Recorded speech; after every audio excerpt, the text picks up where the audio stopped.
और टच करना, फिर खाना पे बुलाया, फिर इन्होंने हाथ पकड़ा, ये चीज़ इनकी गलत थी। इन दोनों को इतनी बुरी सज़ा मिलना चाहिए कि मुँह दिखाने लायक न रहे। तो उसमें ये बताने लगे तुम्हें नहीं करना आता है, ऐसे अंगुली पकड़ रहे कि हाथ पकड़ रहे, हमारी बीवी की इनको टॉर्चर करते ही रहे। शाम को खाना पहले आए ये लोग, चिंते हुए अभद्रता का व्यवहार ही करते रहे। हमसे क्या छिपाना है, हम तो महाराज हैं, हम तो यज्ञ कराते हैं, हमसे कुछ छिपा नहीं है। उनको टॉर्चर करते ही रहे।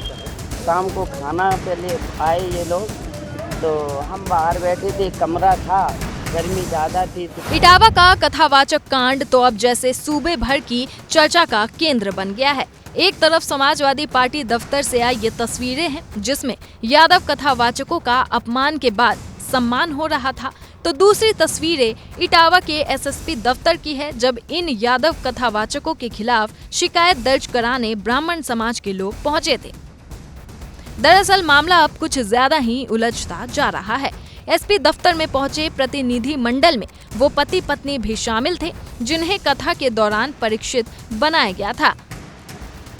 पीड़ित महिला ने कैमरे के सामने बताया कि इन दोनों कथावाचकों की हरकतें शुरू से ही संदिग्ध लग रही थी। उसके बाद उन्होंने हाथ पकड़ना और अभद्रता करना शुरू किया।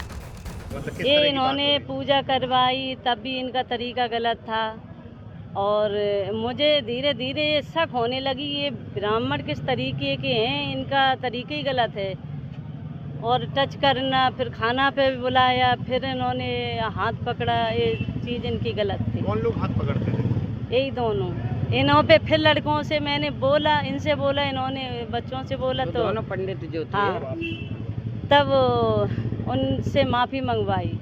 अच्छा। हाँ, ये जो घटना हम ये चाहते हैं इन दोनों को सज़ा मिलना चाहिए। दोनों को ये फर्जी आधार कार्ड बन के, ब्यास बन के आज मेरा के लाखों का नुकसान कर दिया।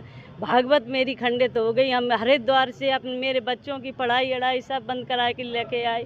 सब कुछ मेरा कम से कम 2 लाख का नुकसान हो गया। ये कौन भरेगा बताओ। इन दोनों को इतनी बुरी सज़ा मिलना चाहिए कि मुँह दिखाने लायक न रहे। आज क्या कहा एसएसपी ने? उन्होंने दिया है शासन। पीड़ित महिला के पति ने मीडिया के कैमरे के सामने कथावाचकों के बारे में जो कुछ बताया है वो भी हैरान करने वाला है। परीक्षित का तो यह तक कहना है कि उन दोनों ही कथावाचकों ने सपा सुप्रीमो अखिलेश यादव के अच्छे संबंध होने तक की धमकी दी थी। तो ये महाराज जी आए तो वो जो कलश यात्रा निकलती है तो उसमें ये बताने लगे तुम्हें नहीं करना आता है, ऐसे अंगुली पकड़ रहे कि हाथ पकड़ रहे, ये हमारी बीवी की। तो हमने बोला ऐसा क्यों कर रहे? बोला तुम भी तिवारी हो, हम भी तिवारी हैं। हमसे फिर बोले कौन से तिवारी हो? हम गूदड़पुर के तिवारी हैं। बोले हम मनु के तिवारी हैं। ऐसी बस इन्होंने बात की। फिर ये इनको टॉर्चर करते ही रहे। शाम को खाना पहले आए ये लोग, तो हम बाहर बैठे थे, कमरा था, गर्मी ज़्यादा थी, तो कूलर वूलर लगा दिया था। तो महाराज जी डिस्टर में तो इनते हुए अभद्रता का व्यवहार ही करते रहे। हमसे क्या छिपाना है, हम तो महाराज हैं, हम तो यज्ञ कराते हैं, हमसे कुछ छिपा नहीं है। ऐसे इनसे अभद्रता का इधर उधर छूना, इनने हमसे बाहर बोला जाके, अरे हमने महाराज जी ये क्या है आपका?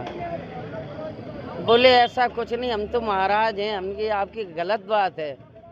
तो जब ज़्यादा बात बढ़ी तो ये हमसे बोले कि हमारी सपा मुखिया से डायरेक्ट है, हम घर से उठवा लेंगे अगर बदतमीजी देने की कोशिश की।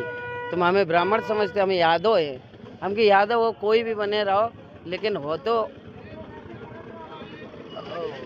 महाराज भागवत करने आए हो, तो जात से क्या लेना देना है? आप ऐसी धमकी हमें काहे दे रहे? हम तो बाहर रहते हैं, हरिद्वार में रहती है, कोई भी जात का हो, साधु की और यज्ञाचार्य की क्या जात होती है? कथावाचक कांड में 4 आरोपियों की गिरफ्तारी के बाद मंगलवार को अपनी फरियाद लेकर ब्राह्मण समाज का प्रतिनिधि मंडल एसपी से मिलने पहुंचा। तो अब पुलिस की तरफ से इन दोनों कथावाचकों के खिलाफ भी एक्शन लेने की तैयारी चल रही है। एसपी का कहना है कानून के मुताबिक कार्रवाई होगी।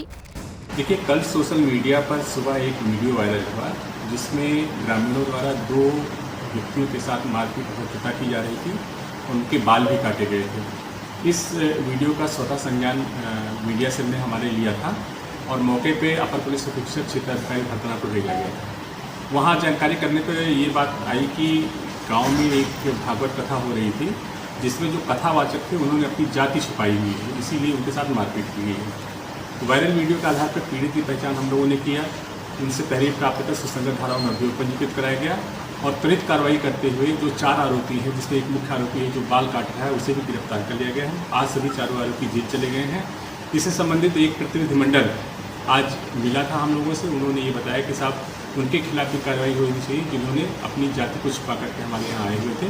पूरे प्रकरण को सुना गया है। इस पर पुलिस निष्पक्ष और त्वरित कार्रवाई किया है और इसमें जो भी विधिक कार्रवाई है वो हम आगे भी करेंगे और कड़ी कार्रवाई करेंगे। अब कौन सच बोल रहा है और कौन झूठ, ये पुलिस को तय करना है। उसी आधार पर उनके खिलाफ अपराध भी दर्ज होंगे। लेकिन जिन्होंने कानून अपने हाथों में लिया, जिन्होंने थाना पुलिस होते हुए खुद इंसाफ किया, जिन्होंने कथावाचकों को सरेआम शर्मसार किया, उनका गुनाह कहीं से भी कम नहीं होता।